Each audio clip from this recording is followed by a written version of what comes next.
Hello, my name is Kevin and welcome to the Love Decanters channel.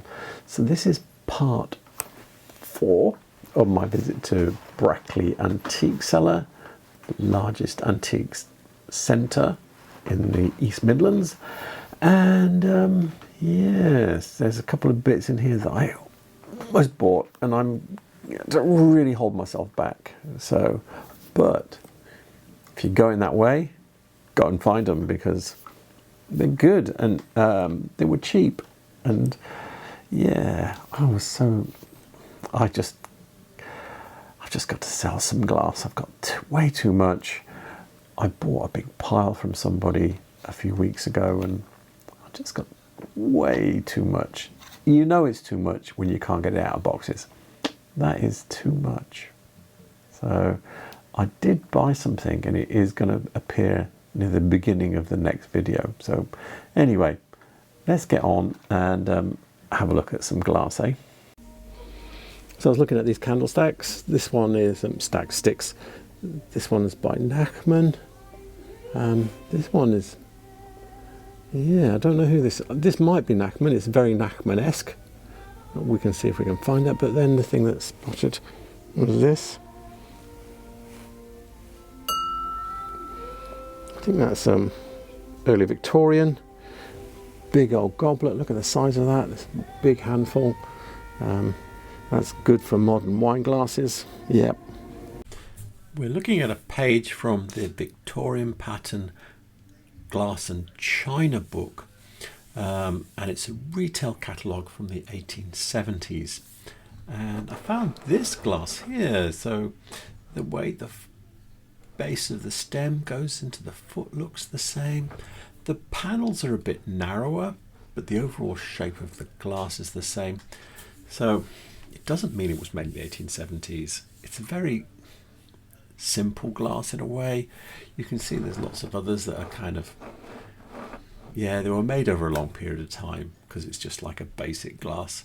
It's a bit better quality than some of the others that are here, but I think this centres the date quite nicely. I suspect it might have been made 10 years earlier, or maybe even 20 or 30 years later than this date. But anyway, I reckon it's a Victorian one.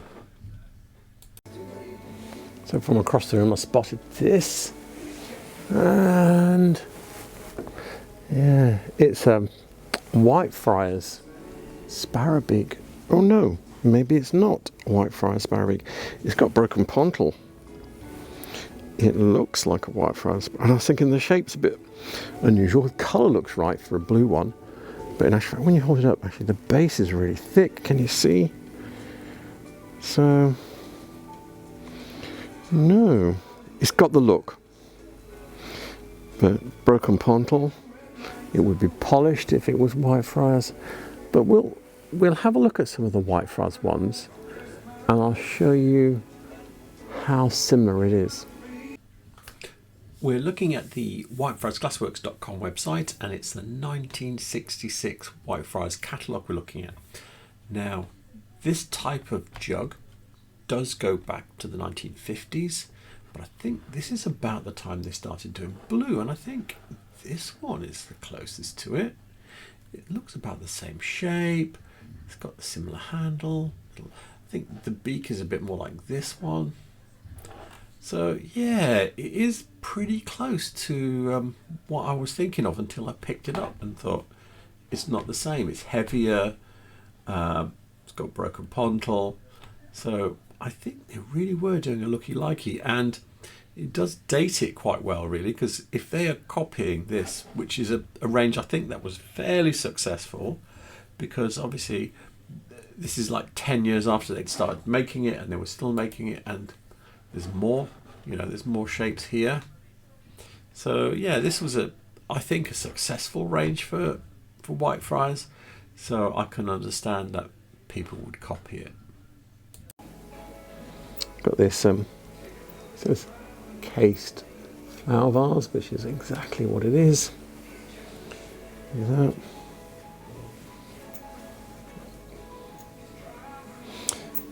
You look underneath and you see the matted base and you think, yeah, I think that's Chinese.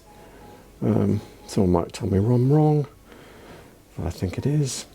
Just because it's Chinese doesn't mean it's not skillfully made. It's quite nicely done. Quite a nice design, actually. See something across the room, comes rushing over. Yeah, so this is quite nice. He's got Edwardian glass. It might be Victorian. It's nicely made. Not a single wobble in that stopper. Very nicely made. It's in good nick as well. It's got a little bit of bloom, but not too much. Yeah, that's a nice carafe with the blibble on the end. The blibble makes me think, yeah, maybe it is Victorian. So, from my analysis that I've done, this could be as early as 1880. It's more likely to be post 1890s though. But yeah, nice. We're looking at a page out of the book Edwardian Shopping by R H Langbridge. It's a retail catalogue, so we don't know who the makers are, but I thought this was the best page to look at, because what we've got here is we've got all of the elements. So we don't have a single decanter here, or claret decanter they're calling it, or claret jug, depending on what you want to say. That is exactly like the one we're looking at, but what we've got is we've got this one here where down to there it's the same. Okay, you've got the same handle, the same pouring lip, neck and everything, body shape, stopper shape, but it's got this little foot. We've got this one which is a miser jug, but that's similar apart from the fact that it's a miser jug, but it's got no foot like the one we were looking at. So, and also we've got this one here where the stopper, the only difference is the stopper has the little blibby on top, which was kind of like one of those things that's either you do or you don't. So really that puts that, to me, that puts that claret jug that we were looking at the end of the Victorian era, I should say, or into the Edwardian period. So yeah, because all of the features that we're looking at are all combined in these, and it will just slot in here quite nicely and wouldn't look out of place at all. Nice epergne here, cranberry one. Look at this. There's a lot of it. You've got the bowl in the bottom, and you've got this little metal feet. That's just like one little bit of metal that's holding everything together. A little £155. So I know that these were made into the Edwardian period at least, and I have a couple of adverts with them in, so they were made over a range of time, and we can have a look at that, maybe show you a couple of potential makers. I thought I'd show you this reference. It's the top of the page from the Pottery Gazette, September the 2nd, 1912, with this advert. And these ones look very similar. There's the bowl at the bottom is very similar. Then you've got your little metal piece, and then you've got these ruffles going around the little épinay trumpets. It's a bit more like this one, where there's a plainer ruffle. These have got a bit more fancy, but this is an advert, so they'll probably do plainer ones as well. And yeah, I've got several references for these and different companies, and also I can go back in time. So this is 1812. I think I can go back 25 years from here and you'd still find them. I suspect these were made from the late Victorian period through to World War One, and probably World War One killed them off, so to speak. I doubt they would have come back from that. They're just too Victorian looking, and after World War One, it's a different era completely. So we've got this here, this box bootle German wine bottle that's been made into a claret jug. It's got brass top and everything. That looks all original actually. £45, so this would be, yeah. So this one, sometimes the handle's pressed into it, and this one's actually an added handle, so I think this is a little bit earlier, so it's probably more sort of your 1850 kind of mark. But behind it is this, yeah. Now, I think this is Stevens and Williams. I'm not 100% certain. They don't know what it is. They put it down as pink glass basket for £25. I think if it is Stevens and Williams, I think it might be worth more than that.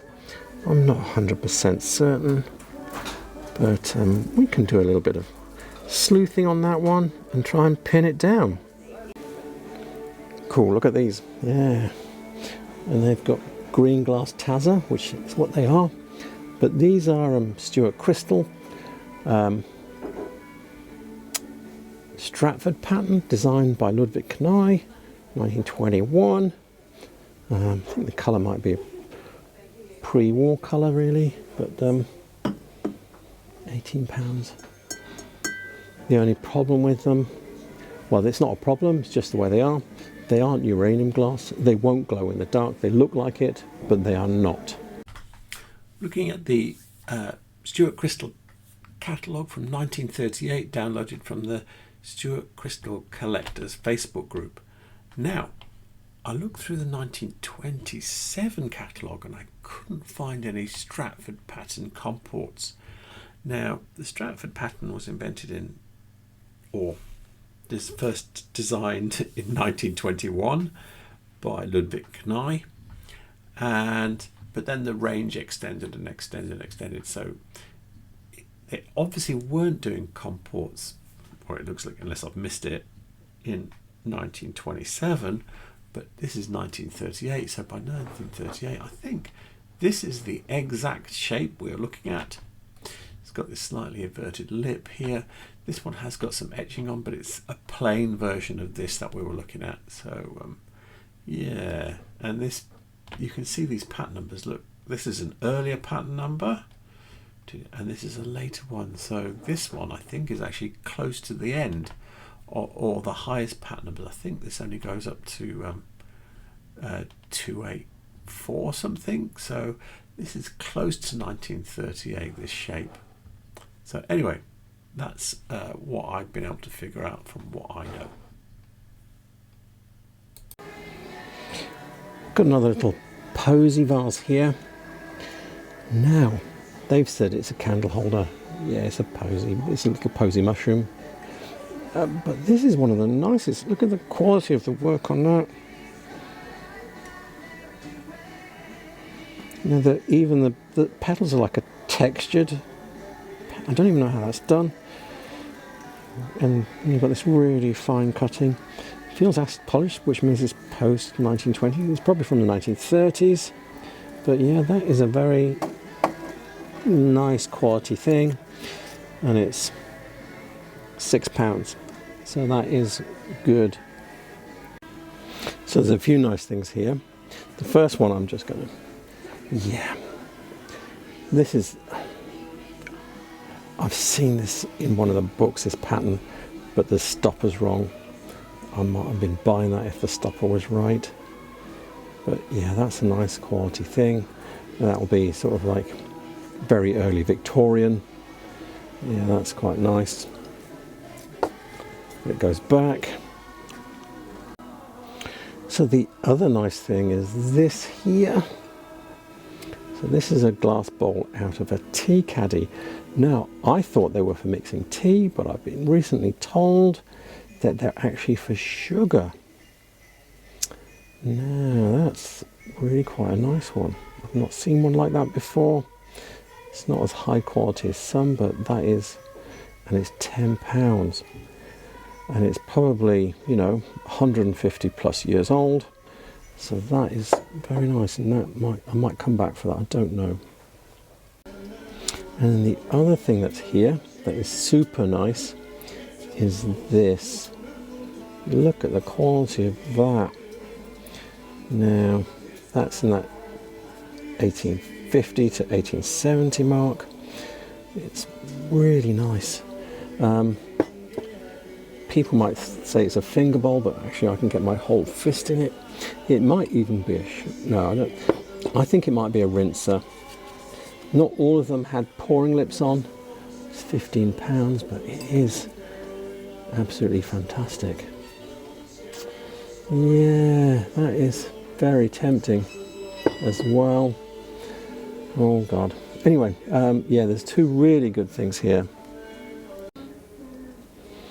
So there's a whole pile of stuff here, but the thing that's jumped out at me from it is this bowl here. You see the little, can you see the top there, the way that is? That tells me it's most likely Guernsey, and they've got that on it. And then it's got the mark underneath. I'll get you a better look at a mark for that, but yeah, this is very distinctive, this top here, but this one's got the label on it, and this one's from Guernsey as well, and I wouldn't have known. Tip it over, but it's got the mark on it. So yeah, normally they have a frill lip like this, but it's got the label, so I wouldn't have spotted that without the label.